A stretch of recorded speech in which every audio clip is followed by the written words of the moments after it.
Good morning. It is day 32 on the PCT. Last night's camp was really nice. The sand was like a heated bed for me. The motorcycle tracks I mentioned yesterday are actually the easiest way across. And you can follow them all the way through here. And this is like the shallowest place to cross the river right now. Like I said yesterday, after I tried to rock hop across, and once one foot slipped, I just walked across here. So this morning, I'm not even going to bother fighting it. I'm just going to walk across. My shoes are still wet from yesterday, so I'm just going to wear them. All right, let's go see what we can see. Technically the sun was up a good while ago, but here in the canyon it's just almost peeking through.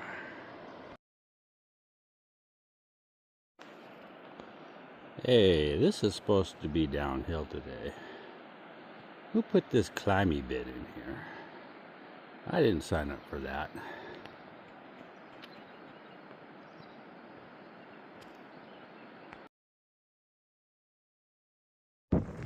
It's definitely been a lot less scenic the last mile or two.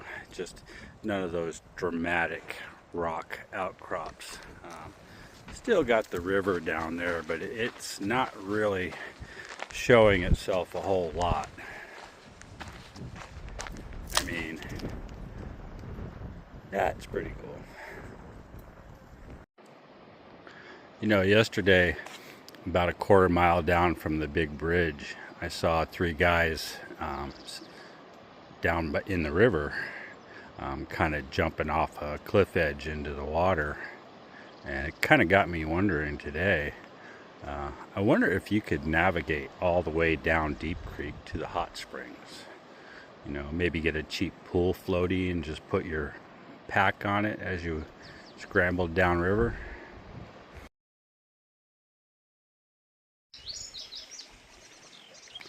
Looks like a good water source here. Looks like a lot of algae right here, which is why I tend to always like to get it from the flowing spot. It's really just a psychological thing, but it makes me feel better. I just sat here for a few seconds watching this guy fly fish. It looks pretty challenging sport.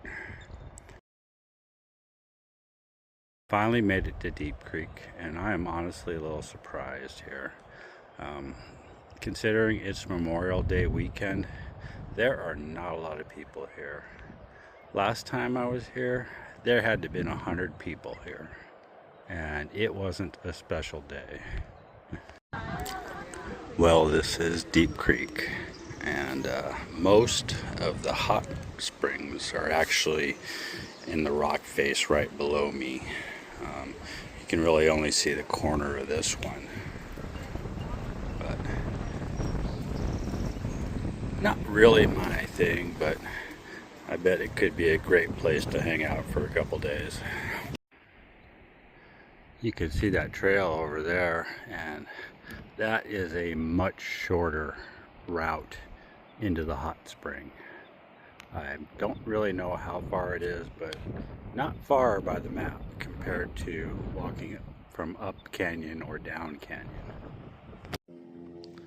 This was the next listed water source after Deep Creek, but it looks pretty stagnant. I do hear water trickling, but I'm not going to go look for it. I can just jump down under the Rainbow Bridge and get it from the main Deep Creek.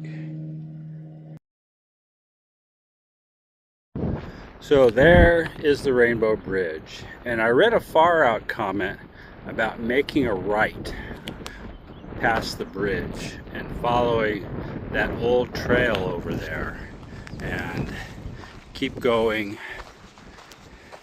and going and they mentioned a great campsite if you just keep following the trail. And I did not notice this when I was here before, but look at that sandy beach and that awesome swimming spot. Now that would be the place to camp.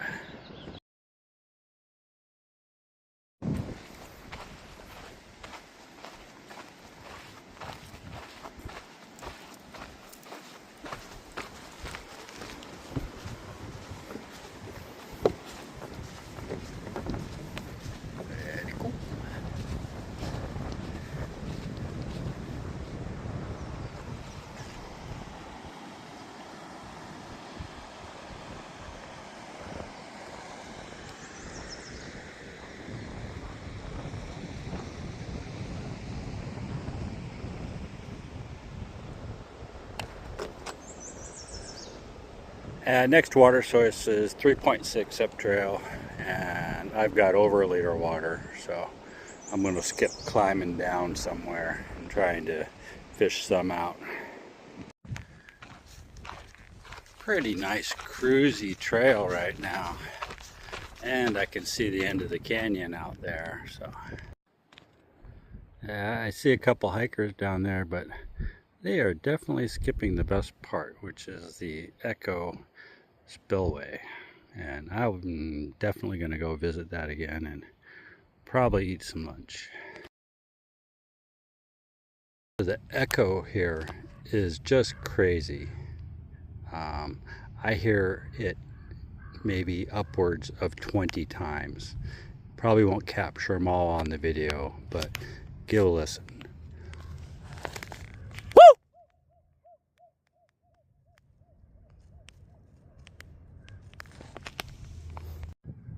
Yeah, that really didn't come close to capturing it.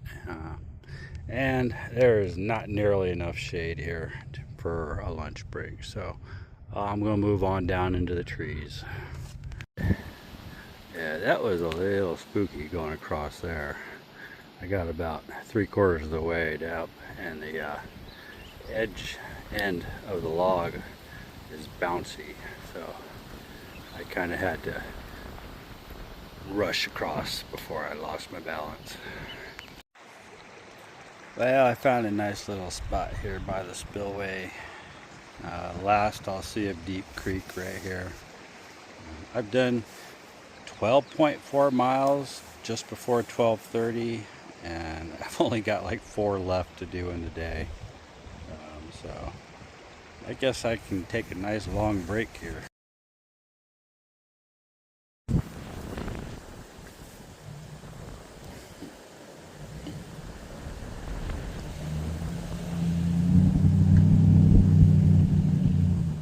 That was like the 5th vehicle I've seen come through here since I've been sitting here.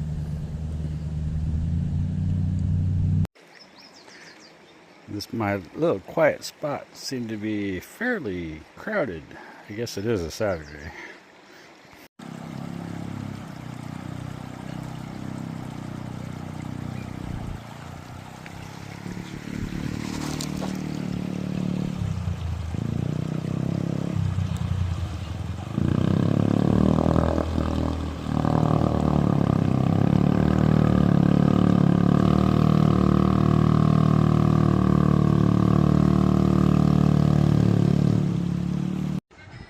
Three pulled up literally seconds after I left.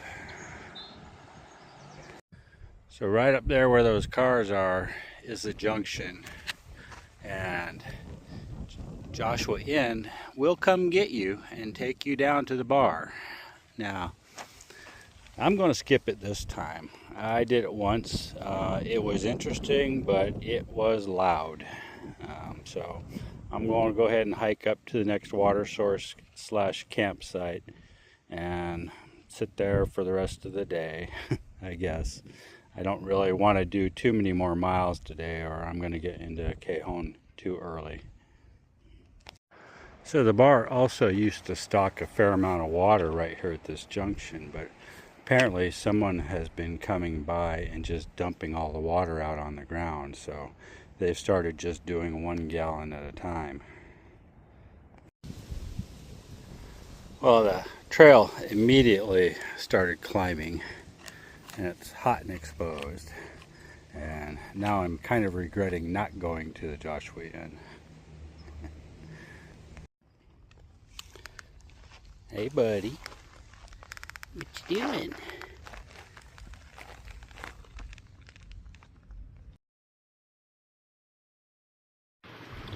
Yeah, I had one of these Power Crunch bars early in my hike, and I liked it. And then at the last resupply, they were on sale, so I just grabbed a whole bunch of these.